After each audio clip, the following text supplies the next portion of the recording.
आज हम बात करेंगे आईवीएफ के बारे में। क्या होता है आईवीएफ?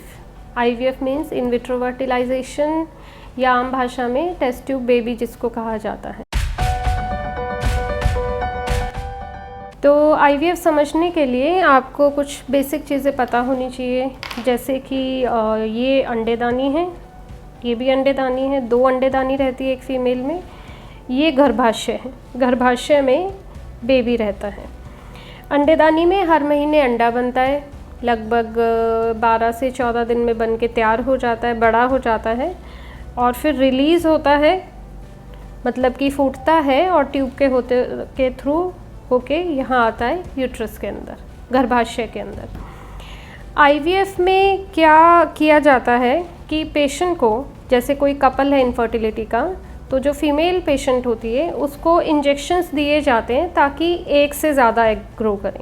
नॉर्मली एक साइकिल में एक फीमेल में 1 या मैक्सिमम 2 एग ग्रो करते हैं, लेकिन आईवीएफ में चूँकि हम बाहर से इंजेक्शंस देते हैं तो मल्टीपल एग्स ग्रो करते हैं दोनों ओवरीज में।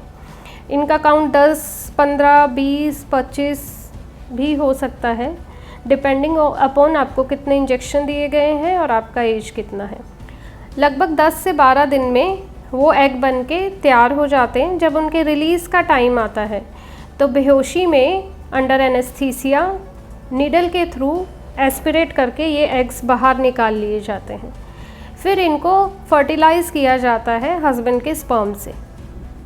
मतलब ये सारा प्रोसेस जो अब होता है ये ह्यूमन बॉडी के बाहर होता है लैब में, इसलिए इसको कहा जाता है इन विट्रो।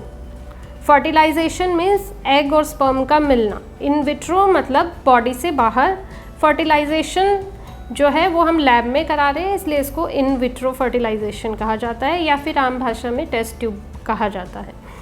जो फर्टिलाइज्ड एग होता है, मतलब कि इससे बेबी बनेगा, फर्टिलाइज्ड एग को हिंदी में बोलते हैं भ्रूण और इंग्लिश में बोलते हैं एम्ब्रियो। ये एम्ब्रियो लैब में ही ग्रो करता है इनिशियल डेज में। जब ये 3 या 5 दिन का हो जाता है तब हम इसको मदर के गर्भाशय यानी यूट्रस में ट्रांसफ़र कर देते हैं।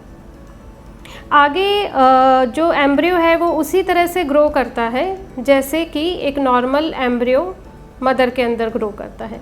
सिर्फ जो फर्टिलाइजेशन का प्रोसेस है वो लैब में किया जाता है।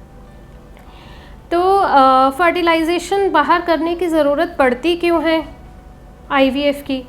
मान लिया जाए कि किसी की ट्यूब्स ब्लॉक्ड हैं, ठीक है, उसमें करना पड़ सकता है, या फिर किसी के पास एग नहीं है तो डोनर एग से स्पर्म को फर्टिलाइज़ किया जा सकता है।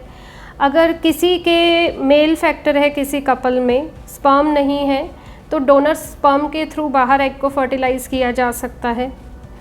तो और भी कई सारे रीज़न होते हैं। कई बार कपल एब्सोल्युटली नॉर्मल हैं, जितने भी हमने टेस्ट कराए वो भी सारे नॉर्मल हैं, लेकिन शादी को काफ़ी टाइम हो गया है, नहीं कंसीव कर पा रहे हैं।